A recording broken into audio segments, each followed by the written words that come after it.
Hey guys, நம்ம இன்னைக்கு இந்த வீடியோவில் எதை பற்றி பார்க்க போகிறோம் அப்படின்னா CMA intermediate group 1 paper 8 cost அக்கௌண்டிங்கோட last day revision study plan பார்க்க போகிறோம். வீடியோ ஸ்டார்டிங்லேருந்து எண்டிங் வரைக்கும் பாருங்கள்.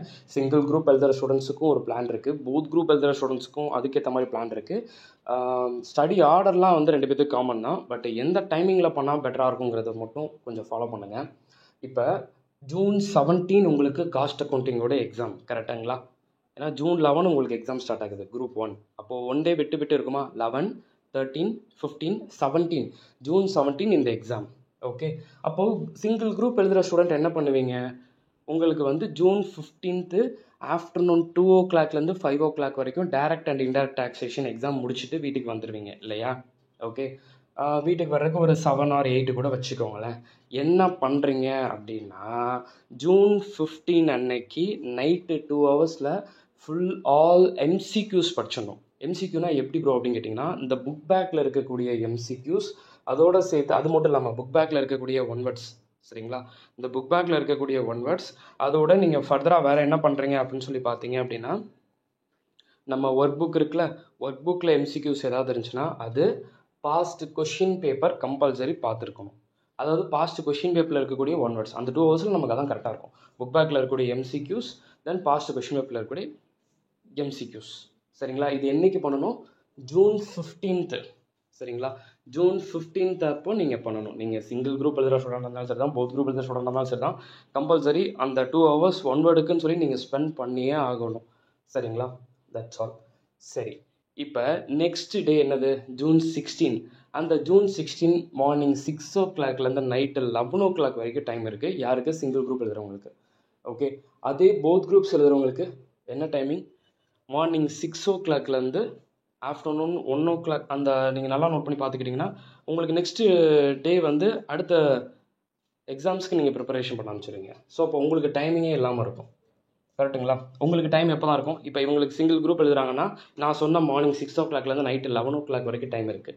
எப்போ? June 16. அதே டைமிங் உங்களுக்கு இருக்குமா அப்படின்னு சொல்லி நல்லா யோசித்து பாருங்கள். கண்டிப்பாக கிடையாது. அப்போ நாங்கள் என்ன ப்ரூவ் பண்ணணும் அப்படின்னு சொல்லி கேட்டிங்கன்னா, நல்லா யோசித்து பாருங்கள். June 16 அன்னைக்கு உங்களுக்கு குரூப் 2ல ஒரு எக்ஸாம் இருக்கும். அந்த எக்ஸாமை முடிச்சுட்டு June 16 அன்னைக்கு தான் வீட்டுக்கே வருவீங்க இல்லையா? அப்போ நீங்கள் என்ன பண்ண தெரியுமா? அவங்க குரூப் 1 எக்ஸாம்ஸ், ஐ மீன் சிங்கிள் குரூப் எழுதுறவங்க June 16 ஃபுல்லாக படிக்கலாம், மார்னிங்லேருந்து நைட் வரைக்கும் படிக்கலாம். ஆனால் போத் குரூப்ஸ் எழுதுறவங்க என்ன பண்ணணும்? June 16 அன்னைக்கு ஈவினிங் 5 o'clock எக்ஸாம் முடிஞ்சு வீட்டுக்கு வர 7, 8 ஆச்சுன்னா அன்னைக்கு நைட்டு எம்சிக்யூ படித்து முடிச்சிடணும். முடிச்சுட்டு முடிஞ்ச அளவுக்கு ஒரு 10 o'clock நீங்கள் தூங்கிட்டீங்கன்னு வச்சுக்கோங்களேன். நெக்ஸ்ட் டே June 17 தானே உங்களுக்கு எக்ஸாம். ஏர்லி மார்னிங் ஒரு 4 o'clock 5 o'clockலேருந்து ஒரு 11 o'clock வரைக்கும் படிங்க. ஆஃப்டர்நூன் 2 o'clock தான் உங்களுக்கு exam. Okay, June 17 afternoon 2 o'clock தான் எக்ஸாம். நீங்கள் தாராளமாக மார்னிங் காத்தால ஒரு 4 o'clock or 5 o'clockலேருந்து கூட நீங்கள் ஆரம்பித்து மார்னிங் ஒரு 11 o'clock வரைக்கும் கூட தாராளமாக நீங்கள் ப்ரிப்பரேஷன் பண்ணலாம். ஓகேங்களா? ஏன்னா நம்மளை பொறுத்த மட்டும் ஒரு 5 to 6 hours படிச்சிடணும். இந்த பிளான் பக்காவும் உங்களுக்கு ஒர்க் அவுட் ஆகும். போத் குரூப் எழுதுகிறோமே நமக்கு டைம் இருக்குமா இருக்காதெல்லாம் பயப்படாதீங்க. சிங்கிள் குரூப் எழுதுகிறவங்களுக்கு அவங்களுக்கு ஏற்ற மாதிரி ஒரு பிளான் இருக்குது. மார்னிங்லேருந்து 6லேருந்து நைட் 11 o'clock வரைக்கும்னா அவங்களுக்கு ஏற்ற மாதிரி பிளான் அது. போத் குரூப்ஸ் எழுதுகிறவங்களுக்கு இதுதான் பிளான். ஓகே, June 16 அன்னைக்கு எக்ஸாம், குரூப் 2 எக்ஸாம் முடிச்சுட்டு வீட்டுக்கு வந்து மறந்துடாமல் காஸ்ட் அக்கௌண்டிங்கோட இப்போ எம்சிக்யூ ஃபுல்லாக முடிச்சுட்டு மறுநாள் June 17 அன்னைக்கு எக்ஸாம். அப்போ என்ன பண்ணணும்? மார்னிங்லேருந்து ஒரு 5 hours நல்லா பக்காவாக ப்ரிப்பேர் பண்ணணும். இந்த நைட்டு ஃபுல்லாக உட்காந்து படிக்கிறேன்னு சொல்லிட்டு யாரும் உட்காந்து வெடியாக படிக்கிறேன்னு சொல்லி படிக்காதீங்க. அப்படி படிக்கிறதுனால எந்த ஒரு யூஸும் உங்களுக்கு கிடையாது. சரிங்களா? That's all. ரிலாக்ஸாக படிங்க, ரிலாக்ஸாக. சரி, இப்போது இப்படி தான்ப்பா டைம் இருக்குது நமக்கு. ஒன் டே ஃபுல்லாக இருக்குது குரூப் 1 எழுதுகிறவங்களுக்கு ஸ்டூடெண்ட்ஸுக்கு. போத் குரூப் எழுதுகிறவங்களுக்கு இந்த மாதிரி டைம் இருக்குது. சரி, இதை எஃபெக்டிவாக வேறு இன்னும் எப்படி நம்ம எங்கேருந்து ஆரம்பித்து எப்படி முடிக்கணுங்கிறது இருக்குல்ல. எப்போயுமே என்ன பண்ணுறீங்கன்னா, எம்சிக்யூ எப்படி பார்த்தாலும் புக் கான்செப்டை நீங்கள் நல்லா பார்த்துட்டாலே எம்சிக்யூவில் நல்லா மார்க் ஸ்கோர் பண்ணலாம். அது பெரிய பிரச்சனையே கிடையாது. என்ன பண்ணுறீங்க தெரியுமா? மாடியூல் நம்பர் 1 ஃபுல்லாக கம்ப்ளீட்டாக கான்செப்ட் வைஸ் கிளியராக இருங்க. அதில் தியரி கேட்குறாங்களோ கேட்கலையோ கிளியராக இருங்க. எம்சிக்யூக்கு யூஸ் ஆகும், அவ்வளோதான். அதில் காஸ்ட் ஷீட்னு ஒரு சாப்டர் இருக்குது, சம் சாப்டர், அது கம்பல்சரி பார்த்துருக்கணும். ஓகே, மாடியூல் நம்பர் 1 நான் முடிச்சிட்டேன் ப்ரோ அப்படின்னா நான் இன்னொன்று சொல்கிறேன். இப்போ மாடியூல் நம்பர் 1 முடிச்சிட்டிங்களா, exams point of view preparation பண்ணிகிட்டு இருப்போம். அப்போ டேரெக்டாக என் வீடியோ ஃபாலோ பண்ணுறவங்க நான் இப்போ சொல்கிறத ஃபாலோ பண்ணுங்கள். ப்ரோ இல்லை ப்ரோ நான் தனியாக ஃபாலோ பண்ணேன்னா ஜஸ்ட் அப்போ இப்போ இக்னோர் பண்ணிக்கோங்க. சரிங்களா? ஏன்னா மாடியூல் நம்பர் 1 முடித்த உடனே நம்ம என்ன பண்ணணும்னா மாடியூல் நம்பர் 6 போயிடணும். 6.1, 6.2, 6.3 marginal costing, variance analysis, budget. இந்த 3 டாப்பிக்கில் இந்த ஒரு டாபிக் பார்த்துக்கிறேன், இந்த 2 டாபிக் விட்டுக்கிறேன், அந்த கான்செப்டே இருக்கக்கூடாது. மாடியூல் நம்பர் 6 பார்க்குறாச்சுன்னா 3மே பார்த்தே ஆகணும், கண்டிப்பாக கம்பல்சரி பார்த்தே ஆகணும். நீங்கள் இதை விட்டுக்கிறேன் அதை விட்டுக்கிறேன் அப்படிலாம் கிடையவே கிடையாது. 3மே பார்த்தே ஆகணும். மாடியூல் காஸ்டிங் தெரிஞ்சிருக்கணும், வேரியன்ஸ் அனாலிசிஸ் தெரிஞ்சுக்கணும், பட்ஜெட் தெரிஞ்சுக்கணும். இந்த ஒன்றை இக்னோர் பண்ணிக்கிறேன் ப்ரோ அப்படிலாம் கிடையாதுப்பா, சரிங்களா? அதனால் வச்சுக்கோங்க. ஓகே, ஸோ அதனால் அதில் கொஞ்சம் நல்லா கிளியராக இருக்கணும் நீங்கள். சரி, இதில் தியரி வருமா ப்ரோ அப்படின்னு நிறைய பேர் கேட்டுகிட்டே இருக்கீங்க. நான் ஃபஸ்ட்டு சொல்கிறேன், எம்சிக்யூவும் சம்மும் 100% இந்த சாப்டர்ஸ்லேருந்து வரப்போகுது. தியரிங்கிறது பாசிபிலிட்டி ரொம்ப ரொம்ப ரொம்ப ரொம்ப ரொம்ப ரொம்ப ரொம்ப கம்மி தான். சும்மா வேணால் ஃபார்மாலிட்டிக்கு வேணால் தெரிஞ்சுக்கணும், உங்களோட ஒரு ஆசைக்கு ஒரு ஃபார்மாலிட்டிக்கு நான் தெரிஞ்சுக்கிறேன், ஒரு சேஃப்டிக்கு நினச்சிங்கன்னா வேணால் தெரிஞ்சுட்டு போங்க, அவ்வளோதானே தவிர கண்டிப்பாக நீங்கள் இதை தெரிஞ்சே தான் போகணும் அப்படின்னு நான் கண்டிப்பாக சொல்ல மாட்டேன். பேருக்கு தெரிஞ்சுக்கிறது வேறு, ரொம்ப படிச்சுட்டு போகிறதுங்கிறது வேறு, சரிங்களா? சரி, இப்போ இது ஓகே. இதுக்கப்புறம் என்ன பண்ணால் பெட்டராக இருக்கும் அப்படின்னு பார்த்தீங்கன்னா, எக்ஸாம்ஸ் பாயிண்ட் ஆஃப் வியூ அப்படின்னு சொல்லும்போது நெக்ஸ்ட் என்ன பண்ணுறீங்க தெரியுமா? மாடியூல் நம்பர் 5 போயிருங்க. இதை முடிச்சோன்னே மாடியூல் நம்பர் 5ல் 5.3, 5.4, 5.5 இந்த 3மே கம்பல்சரி நீங்கள் பார்த்தே ஆகணும். ஓகேங்களா? இந்த 3மே கம்பல்சரி பார்த்தே ஆகணும். ஓகே ப்ரோ, இந்த 3லுமே எனக்கு தெரியாதே ப்ரோ அப்படின்னு நீங்கள் நினச்சிங்கன்னா, அப்போ மாடியூல் நம்பர் மேலே இருக்குது பார்த்தீங்களா, மாடியூல் நம்பர் 2, 3, 4 அது ஃபுல்லாக, அதாவது ஒரு கான்செப்டை விடுறோன்னா மிச்சம் எல்லாத்தையும் தெரிஞ்சுட்டு போகணும்ப்பா, அவ்வளோதான். இப்போ நான் ஃப்ராங்காக சொன்னா தான் ப்ரோ, ஒரு மாடியூல் நான் விடுறேன் ப்ரோ அப்படின்னா மிச்சம் எல்லா மாடியூலையும் 100% பக்காவாக நாலேஜோடு இருக்கணும். இந்த மாடியூலில் இது, அந்த மாடியூலில் அது, அந்த மாடியூலில் அது, இப்படி விட்டுட்டு போனீங்கன்னு வச்சுக்கோங்களேன், உங்களுக்கு தான் ப்ராப்ளம். ஒரு மாடியில் மொத்தமாக விட்டோன்னா அப்போ மிச்ச மாடியில் ஃபிங்கர் டிப்பில் நம்ம வச்சுருந்தோம்னா நல்லா ஸ்கோரிங் அப்படிங்கிறது வந்து உங்களுக்கு கிடைக்கும். ஓகே, ஸோ அதனால் மாடியூல் நம்பர் 1 நல்லா கிளியராக புரிஞ்சுக்கிட்டோம். மாடியூல் நம்பர் 6 பக்காவாக தெரிஞ்சுக்கிட்டோம். எங்கேயுமே பாதி பெண்டிங்கிறதே இருக்கக்கூடாது. மாடியூல் நம்பர் 5 எடுத்தோன்னா 5.3, 5.4, 5.5 ஃபிங்கர் டிப்பில் வச்சுருக்கணும். அப்புறம் எனக்கு 5.3 தெரியும், 5.4ம் 5ம் தெரியாது, அப்புறம் மாடியூல் நம்பர் 6ல் அந்த 6.2ம் 6.3ம் தெரியாது, இப்படி வச்சிங்கன்னு வச்சுக்கோங்களேன், ஜஸ்ட் பாஸ் ஆகிறதே ஒரு பெரிய கொஷின் மார்க் மாதிரி ஆகிடும். ஸோ அதனால் அந்த ரிஸ்க் என்றைக்குமே எடுக்கக்கூடாது. அதே மாதிரி உங்களோட மைண்டில் வந்து இந்த பாஸ் ஆனால் போதுங்கிற ஒரு மைண்ட் செட்டை கொஞ்சம் தயவு செஞ்சு தள்ளி வைங்க. அப்படி ஆகணும்னு நீங்கள் நினச்சிங்கன்னா 40க்கு கீழே தான் மார்க் போகும். ஒரு 55-60 ரேஞ்ச் எடுக்கணும்னு நினச்சானா அட்லீஸ்ட் 40 வரும், சரிங்களா? That's all. சும்மா பாஸ் ஆகிறதுக்கு மட்டும் படிச்சுட்டு போகிறது வந்து நமக்கு என்றைக்குமே ஹெல்ப்ஃபுல்லாக இருக்காது. ஓகே, பிளானை இப்படி எக்ஸிக்யூட் பண்ணுங்கள். இதை முடிச்சதுக்கப்புறம் நெக்ஸ்ட்டு இப்போ மாடியூல் நம்பர் 2, 3 மாடியூல் நம்பர் 2, 3, 4 இருக்குது. இதில் மாடியூல் நம்பர் 3 கண்டிப்பாக தியரி வரக்கூடிய ஒரு topic. CS cost accounting standard must, theoretical ரொம்ப இம்பார்ட்டண்டான ஒன்று. மாடியூல் நம்பர் 4 அப்படின்னு சொல்லும்போது அந்த இன்டெக்ரல் கான்செப்ட்ஸ் மெயின் அந்த profit as per financial accounts reconciliation இருக்கும்ல, profit as per financial account, profit as per cost accounts, அந்த சம் கொஞ்சம் மெயின். ஓகேங்களா? அதுக்கப்புறம் நெக்ஸ்ட்டு வந்து மாடியூல் நம்பர் 2.1, 2.2, 2.3, 2.4 இந்த மாடியூல் நம்பர் 2 ஃபுல்லாக நம்ம பார்த்துட்டு போனோம்னா மினிமம் 1 சம், அதாவது 7 மார்க், மேக்ஸிமம் 14 மார்க்குக்கு நம்மளால் அட்டன் பண்ண முடியும், சரிங்களா? இப்போ நல்லா ஞாபகம் வச்சுக்கோங்க, எக்ஸாம்ஸ் பாயிண்ட் ஆஃப் வியூ நீங்கள் வந்து ப்ரோ பாஸ் ஆனால் போதும் ப்ரோ அப்படின்னு நிறைய பேர் இங்கே சுற்றி சொல்லிக்கிட்டே இருக்கீங்க. எல்லா சப்ஜெக்ட்லேயும் பாஸ் ஆனால் போதும் நீங்கள் நினைக்கிறீங்கன்னா, எல்லா சப்ஜெக்ட்லையும் 40 எடுத்தீங்கன்னா 40 × 4 160, அப்போ நீங்கள் ஃபெயில் தான் ஆவீங்க. நீங்கள் ஏன் பாஸ் ஆகணும்னு நினைக்கிறீங்கல்ல, அப்போ 160 தான் டோட்டல் வருது. அப்படி நினைக்காதீங்க ஃப்ரெண்ட்ஸ். காஸ்ட் அக்கௌண்டிங்கில் எக்ஸம்ஷன் எடுக்கணும்னு நினைங்க. அது எடுக்கிறது ஈஸியாக ப்ரோனா, ரொம்ப கேஷுவலாக எடுக்கலாங்க. எம்சிக்யூ நல்லா பார்த்துட்டு இப்போ நான் சொன்ன மாதிரி வெயிட்டேஜ் படி பார்த்துட்டீங்களா போதும். ஓகேங்களா?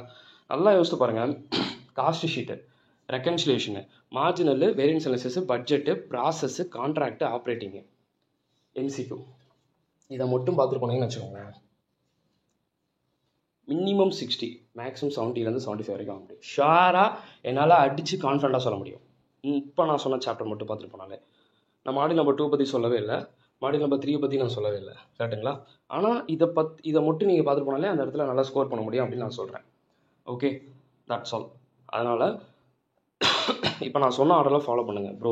நீங்கள் சொன்ன ஆர்டர் எனக்கு கரெக்டாக இருக்காது ப்ரோ அப்படின்னு நீங்கள் நினச்சிங்கன்னா நல்லா ஞாபகம். மாடியூல் நம்பர் 6 விடணும்னா மொத்தமாக விட்டுட்டிங்கன்னா மிச்சம் எல்லாத்தையும் பார்த்தே ஆகணும்.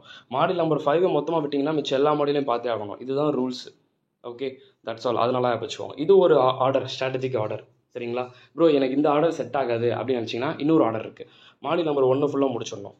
அப்புறம் மாடியூல் நம்பர் 2ல் இந்த பெண்டிங்கிற ஒரு கான்செப்ட் இருக்கக்கூடாது, அதையும் சொல்லிடுறேன். மாடியூல் நம்பர் 2 எடுத்தால் அதில் பெண்டிங் வச்சுக்கக்கூடாது. ஏன்னா எந்த 2 டாபிக்னாலும் கேட்கலாம், மெட்டீரியலாக இருக்கலாம், லேபராக இருக்கலாம், எதுனாலும் கேட்கலாம். ஓகே, ஸோ மெட்டீரியல் அந்த லிஃபோ ஃபிஃபெல்லாம் சும்மா நார்மலாக பாருங்கள். ரீஆர்டர் லெவல் அதெல்லாம் கொஞ்சம் நல்லா இம்பார்ட்டன்ஸ் கொடுத்து பாருங்கள். எனக்கு தெரிஞ்ச வரைக்கும் இந்த அட்டம்ப்டில் 2.2 ஆர் 2.4 வந்து கேட்குறக்கான 99% சான்ஸ் இருக்குது. அது என்னால் கான்ஃபிடண்ட்டாக சொல்ல முடியும். மாடியூல் நம்பர் 2.2 இல்லைனா 2.4 இந்த ரெண்டுலேருந்து ரெண்டுமே வரலாம். இந்த ரெண்டுலேருந்து ஒன்றாச்சும் வரும். கண்டிப்பாக சொல்கிறேன், ஷுவராக சொல்கிறேன். இந்த அட்டம் கொஷின் பேப்பர் நீங்கள் ஓப்பன் பண்ணும்போது இந்த வீடியோவில் நான் சொன்னதை நீங்கள் டெஃபினட்டாக நீங்கள் பார்ப்பீங்க. 99% என்னோட ப்ரெடிக்ஷனில் நான் சொல்கிறேன். கண்டிப்பாக நீங்கள் எதிர்பார்க்கலாம் அப்படிங்கிறது. ஓகே, 2.2 2.4 ரெண்டுமே இருக்கிற சான்ஸ் இருக்குது, இல்லைனா ரெண்டில் ஏதாவது ஒன்றாச்சும் இருக்க சான்ஸ் இருக்குது. ஆனால் ஷுவராக நான் சொல்கிறேன், கான்ஃபிடண்ட்டாக சொல்கிறேன். Okay, that's all. ஸோ அப்போ மாடியூல் நம்பர் 1 ஃபுல்லாக முடிச்சுட்டு மாடியூல் நம்பர் 2 நல்லா 2 பார்த்தீங்கன்னா 2.4ல் over cuts, simultaneous repeated distribution அதெல்லாம் பார்த்துருக்கணும். ஓகே, ஒன்று நான் அப்போ தான் சொன்ன ஆர்டர். மாடியூல் நம்பர் 1 முடிச்சுட்டு மாடியூல் நம்பர் 6 முடிச்சுட்டு மாடியூல் நம்பர் 5 முடிச்சுட்டு அப்புறம் அந்த ஆர்டர். இப்போனா இல்லைனா இந்த ஆர்டர் எம்சிக்யூ ஃபுல்லாக முடிச்சிட்டிங்களா முடிச்சதுக்கப்புறம் மாடியூல் நம்பர் 1, அப்புறம் மாடியூல் நம்பர் 2னா எல்லாத்தையும் பார்க்கணும். எல்லா கான்செப்ட் ஓவர் கட்ஸ்னால் சைமல்டேனியஸ் ரிப்பீட்டட் டிஸ்ட்ரிபியூஷன் எல்லாத்தையும் பார்க்கணும். அப்போ மாடியூல் நம்பர் 1 முடிஞ்சிடும், மாடியூல் நம்பர் 2 முடிஞ்சிடும். அப்புறம் மாடியூல் நம்பர் 4 பார்க்கலாம். நீங்கள் 4 போய்ட்டிங்கன்னு வச்சுக்கோங்களேன், அந்த ரெக்கன்சிலேஷன் அந்த சாப்டர் அந்த கான்செப்ட். அப்புறம் இன்னொன்று ஜேர்னல் பேஸ்ட் இருக்கும்ல, இன்டெக்ரல் அக்கௌண்ட்ஸ், ரெண்டு சம் தான் இருக்குது ஜேர்னல் பேஸ்ட்டு, அந்த சம்ஸையும் பார்த்துடலாம். அப்போ மாடியூல் நம்பர் 4 முடிஞ்சிடும். ஓகே, அதுக்கப்புறம் என்ன பண்ணலாம் அப்படின்னா மாடியூல் நம்பர் 6 போகலாம். 6ல் மார்ஜினல் வேரியன்ஸு பட்ஜெட்டு அதை முடிச்சுட்டு அதுக்கப்புறம் மாடியூல் நம்பர் 5 வரலாம், கான்ட்ராக்டு, ப்ராசஸ்ஸு, ஆப்ரேட்டிங்கு. ஓகே, இந்த ஆர்டரில் முடிச்சுட்டு கடைசியாக நீங்கள் மாடியூல் நம்பர் 3ங்கிற ஆப்ஷன் போய்க்கலாம். இந்த ஒரு ஆர்டர் ஒன்று ஃபாலோ பண்ணால் அந்த ஆர்டர், இல்லை இந்த ஆர்டர். ஆனால் நீங்கள் சிங்கிள் குரூப் எழுதுறவங்களா இருந்தாலும் சரி, போத் குரூப்பில் இருந்தாலும் சரி, ஃபஸ்ட் இம்பார்ட்டன்ஸ் கம்பல்சரி எம்சிக்யூக்கு எதெல்லாம் பார்க்கணும் ப்ரோ அப்படின்னு கேட்டிங்கன்னா, உங்கள் புக்கை நல்லா பாருங்கள். உங்கள் புக்கில் இருக்கக்கூடிய கான்செப்ட்ஸ் உங்களுக்கு புரிஞ்சாலே போதும். தென் அது போக வந்து பார்த்தீங்கன்னா ஒர்க் புக்கில் இருக்குல்ல, ஒர்க் புக்கில் ஏதாவது எம்சிக்யூ இருந்துச்சுன்னா அதை ஃபாலோ பண்ணுங்கள். அப்புறம் December 2018, June 2019, December 2019, June 2024, December 2024 இந்த 5 ஆட்டம் கொஷின் பேப்பரில் இருக்கக்கூடிய எம்சிக்யூஸ், 5 ஆட்டம் கொஷின் பேப்பரில் இருக்கக்கூடிய சம்ஸ் அங்கங்கே லைட்டாக கொஞ்சம் இப்போவே தெரிஞ்சு வச்சுக்கோங்க. லாஸ்ட் மினிட்ல பார்க்குற டைம்லாம் கூட அட்லீஸ்ட் இப்போவாச்சு ஒர்க் அவுட் பண்ணுங்கள். நான் இங்கே சொல்லவே இல்லைப்பா, ஒரு கொஸ்டின் பேப்பருக்கு ஒரு 1.5 மணி நேரம் எடுத்திங்கன்னா 5 கொஸ்டின் பேப்பர் முடிச்சு விட்றலாம். ஓகே, பெரிய கஷ்டமாக இருக்காது. லாஸ்ட் மினிட்ல பார்க்குற டைம்லனாலும் அட்லீஸ்ட் இன்றைக்கி நம்ம அதை பேஸை சரியாக வச்சுக்கிட்டோம்னா ரொம்ப நல்லது. ஓகேங்களா, தட்ஸ் ஆல். இது என்னோட பர்சனல் ஒப்பீனியன் ப்ரோ. இதை நீங்கள் பார்த்துட்டு போகணும்னு சொல்கிறீங்க, இதனால் என்ன பெனிஃபிட் ப்ரோ அப்படின்னு நீங்கள் நினைக்கலாம். நான் போன அட்டம்ப்டும் இதே வீடியோ 6 months பேக் நான் சொன்னேன். இப்போ நான் சொன்ன 5 கொஷின் பேப்பர்லேருந்து ஒரு கொஷின் பேப்பரில் ஒரு சம் கேட்டுருந்துருக்காங்க. எல்லா ஸ்டூடெண்ட்ஸும் அந்த கொஷின் பேப்பர் டஃப்னு, ஏன்னா அது நான் எதிர்பார்க்கவே இல்லை, இந்த சம் எதிர்பார்க்கவே இல்லை நான். ஆனால் ஆக்சுவலி அந்த நான் சொன்ன கொஷின் பேப்பர் தான் ஒரு சம் வந்திருக்கு. பட் நிறைய பேர் அதை கன்சிடர் பண்ண மாட்டாங்க. இப்போ லாஸ்ட் மினிட்ல எக்ஸாம்ஸ் எழுதும்போது அதை ஃபீல் பண்ணாங்க. எதுக்கு இந்த கஷ்டப்பட்டுட்டு? அதுக்கு தான் முன்னாடியே சொல்கிறது, சேஃப்டிக்கு, உங்கள் நல்லதுக்காக, உங்களுக்காகத்தான். உங்களுக்கு நல்லது தானப்பா, உங்கள் நல்லதுக்கு தான் நான் சொல்கிறேன். ஓகேங்களா, அன்னைக்கு தான் நீங்கள் பண்ணணும்னு நான் சொல்ல வரல. அட்லீஸ்ட் இப்போது அதை நீங்கள் ஸ்டடியாக வச்சுக்கோங்க அப்படிங்கிறத நான் சொல்ல வரேன். ஸ்டடி அடங்குறது தான். ஏன்னா நாளைக்கு எக்ஸாமு இல்லை இன்றைக்கி மத்தியானம் எக்ஸாம் அப்படிங்கும்போது நம்மளால் உட்காந்து கொஷின் பேப்பர் ஓப்பன் பண்ணிட்டு இருக்க முடியுமா? அப்போ இன்றைக்கே அதை நம்ம பேஸ் சரியாக வச்சுக்கிட்டோம்னா கொஞ்சம் கரெக்டாக இருக்கும்ல. That's all. ஸோ அதனால் நல்லா வச்சுக்கோங்க. காஸ்ட் அக்கௌண்டிங் நம்மளால் வந்து செம்மையாக மார்க் ஸ்கோர் பண்ண முடியுங்கிறத நல்லா வச்சுக்கோங்க. இது ரொம்ப ரொம்ப ரொம்ப ரொம்ப ரொம்ப ரொம்ப important and exemption subject. Pass பண்ணால் போதுங்கிறத மட்டும் தயவு செஞ்சு அந்த எண்ணத்தை தள்ளி வைங்க அப்படின்னு தான் நான் சொல்வேன். நான் இந்த அட்டம்ப்டில் சொன்னக்கூடிய அந்த கான்ஃபிடண்ட்டாக நான் இப்போ சொன்னது, இப்போ நான் அந்த வீடியோவில் சொன்னபடி என்னை நம்பி நீங்கள் ஃபாலோ பண்ணுங்கள்.